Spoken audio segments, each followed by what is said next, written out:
حضرت ابو ہریرہ رضی اللہ تعالیٰ عنہ سے، یہ صحیح مسلم ہے کی روایت ہے جو میں سنا رہا ہوں، سمعت رسول اللہ صلی اللہ علیہ وسلم یقول، حضرت ابو ہریرہ فرماتے ہیں کہ میں نے سنا اللہ کے رسول صلی اللہ علیہ وسلم کو فرماتے ہوئے، ان اول الناس یقضى یوم القیامت علیہ، پہلا انسان قیامت کے دن جس کا مقدمہ طے ہوگا، فیصلہ ہوگا،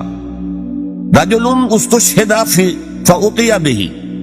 وہ ایک ایسا شخص ہوا جو دنیا میں شہید شمار کیا جا رہا تھا، اللہ کی راہ میں جنگ کرتے ہوئے مارا گیا تھا، اس نے جان دے دی تھی، فأتي به، اسے پیش کیا جائے گا، فعرفہ نعمہ،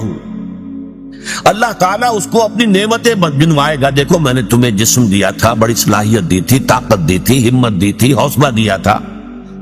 فعرفہ، وہ پہچان لے گا، ہاں پروردگار تیرا یہ فضل اور یہ کرم مجھ پر رہا ہے، قال فما عملت فیہا، اب اللہ تعالیٰ پوچھیں گے تم نے کیا کچھ کیا، میری نعمتوں سے تم نے کیا کام کیا، قال قاتلت فیک، وہ کہے گا اللہ میں نے تیرے لیے جنگ کری، جنگ میں حصہ لیا، حتی استشہدت، یہاں تک کہ میں شہید ہو گیا، میں نے اپنی جان دے دی، قال کذبت، اللہ فرمائے گا تم نے جھوٹ کہا ہے، ولکنک قاتلت لأن یقال جریء، تم نے جنگ کی تھی اس لیے کہ کہا جائے کہ بڑا جری ہے، بڑا بہادر ہے، کیا کہنے ہیں اس کے، شاہ سوار ہے، تم نے یہ تعریفیں کروانے کے لیے جنگ میں حصہ لیا تھا، in the heart of your hearts, تمہارے دل کی گہرائیوں کے اندر جو چیز تھی وہ میری رضا جوئی نہیں تھی، اپنی شجاعت کا اظہار تھا، لأن یقال جریء فقد قیل، وہ کہا جا چکا دنیا کے اندر، تمہاری جرأت کے اور بہادری کے اور تمہارے جو ہے وہ بڑے غلغلے بلند ہو چکے، فقط قیل ثم امر به، پھر اللہ تعالیٰ کی طرف سے فرشتوں کو حکم دیا جائے گا، فصحب علی وجهه، پھر اسے منہ کے بل گھسیٹتے ہوئے حتی القی فی النار، جہنم میں جھونک دیا جائے گا، دنیا میں سمجھا جا رہا ہے شہید، سمجھ لیجیے اس بات، لیکن وہ اصل شے جو ہے اندر ایمان ہے یا نہیں ہے، اور وہ ایمان ہی در حقیقت محرک نہیں ہے اس حمل کا، کوئی اور شے ہے، شہرت طلب ہے، کسی اور طریقے، کوئی مال کی طلب کے اندر جنگ کرتا ہے، کوئی حمیت کی وجہ سے،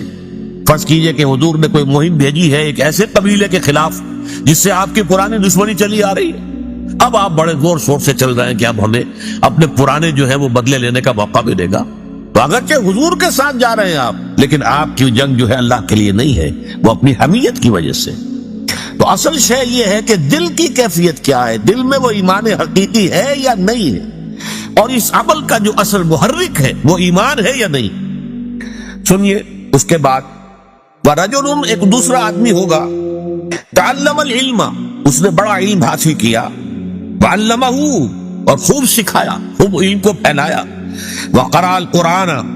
اور وہ قرآن مجید پڑھتا تھا، قاری تھا قرآن کا، فأتي به، اسے بھی پیش کیا جائے گا، فعرفہ نعمہ، اللہ تعالیٰ اس کو بھی اپنی نعمتیں جتلائے گا، میں نے تم پر یہ احسانات کیے تھے، فعرفہ، تو وہ پہچان لے گا، ہاں پروردگار یقیناً تیرے مجھ پر یہ احسانات ہیں، قال فما عملت فیہا، پوچھا جائے گا تم نے کیا کیا، قال تعلمت العلم وعلمتہ، اے اللہ میں نے علم حاصل کیا اور اسے پھیلایا، لوگوں کو پہنچایا، وقرأت فیک القرآن، اور تیرے لیے، تیری خوشنودی کے لیے میں قرآن پڑھتا رہا، قال کذبت، اللہ فرمائے گا تم نے جھوٹ کہا، ولکنک تعلمت العلم لیقال عالم وقرأت القرآن لیقال هو قاری، تم نے یہ علم اس لیے حاصل کیا تھا کہ تمہارے علم کا شہرہ ہو جائے، بڑا عالم ہے، بڑا متبحر عالم ہے، اور قرآن پڑھتے تھے تاکہ کہا جائے بڑا عمدہ قاری ہے، بہت عمدہ قاری ہے، فقد قیل، وہ کہا جا چکا، تمہارا مطلوب جو تھا دنیا میں حاصل ہو گیا، اب یہاں تمہارے لیے کچھ نہیں ہے، ثم امر به فصحب علی وجهه حتی القی فی النار، پھر فیصلہ ہوگا اس کو بھی منہ کے بل گھسیٹتے ہوئے فرشتے جو ہے جہنم میں جھونک دیں گے، ورجل وسع اللہ علیہ واعطاه من اصناف المال کله، اور پھر ایک ایسے شخص کا مقدمہ پیش ہوگا جس کو اللہ نے بڑی وسعت عطا کی تھی اور اسے ہر قسم کا مال و اسباب دنیاوی جو ہے بکثرت عطا کیا تھا، فأتي به فعرفه، اسے بھی پیش کیا جائے گا، اسے اللہ جتلائے گا اپنی نعمتیں، فعرفها، وہ پہچان لے گا، فقال فما عملت فیہا، پوچھے گا تم نے کیا کیا، قال ما ترکت فی سبیل تحب ان ينفق فیہا الا انفقت فیہا، وہ کہے گا اے اللہ میں نے کوئی ایسا راستہ کوئی ایسی بات جس میں کہ تجھے پسند ہے مال خرچ کرنا نہیں چھوڑا مگر میں نے خرچ کیا ہے. ہر اس معاملے میں جو تجھے پسند ہے کہ مال خرچ کیا جائے میں نے مال خرچ کیا ہے. قال کذبت تم نے جھوٹ کہا ولکنک فعلت ليقال جواد اور تم نے یہ سب کچھ اس لیے کیا تھا کہ کہا جائے بڑا سخی ہے. فقد قیل یہ کہا جا چکا ہے ثم عبر به فصحب على وجهه ثم القي في النار پھر فیصلہ ہوگا اور اس کے بارے میں بھی حکم دیا جائے گا اور منہ کے بل گھسیٹتے ہوئے اسے جہنم میں جھونک دیا جائے. یہ ہے آج کے ہمارے سبق کے اعتبار سے والذین کفروا اعمالهم كسراب بقيعة يحسبه الظمآن ماء حتى اذا جاءه لم يجده شيئا ووجد الله عنده فوفاه حسابه والله سریع الحساب. اب ایک اگلا شیڈ ہے کفر کا، تاریکی ہی تاریکی، کوئی ملمے والی نیکی بھی نہیں، نفس پرستی، اپنی ہی خواہشات، دولت کی محبت، اس کے اندر آدمی ڈوبا ہوا. کوئی خیر، کسی غریب کو کھانا کھلا دینا، کسی مسکین کی کوئی مدد کر دینا، قطن نہیں، بالکل خالی خیر سے. اس کی کیا مثال دی ہے؟ او کظلمات، یا پھر ان کافروں کی جو حقیقت ایمان سے محروم ہوتے ہیں ان کی دوسری مثال کیا ہے؟ یا جیسے کہ اندھیرے ہوتے ہیں فی بحر لجی، ایک بہت گہرے سمندر کے اندر، یغشاہ موج من فوقہ موج من فوقہ سحاب، اس کو ڈھانپے ہوئے ایک موج اور موج کے اوپر ایک اور موج اور موج کے اوپر جو ہے بادل بھی ہیں. آپ اندازہ کیجئے تاریکی کا جو تصور یہاں دیا جا رہا ہے. کہا جاتا ہے کہ ایک فرینچ ایڈمرل تھا جو صرف اس آیت کی وجہ سے ایمان لایا.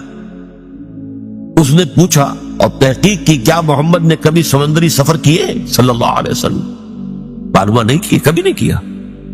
اس نے کہا پھر یہ تو کوئی شخص جس کی زندگی جو ہے سمندروں میں گزری ہو وہ یہ بات کہہ سکتا ہے، ورنہ یہ کہ یہ واقعتاً اللہ کا کلام کہ رات کا وقت ہے.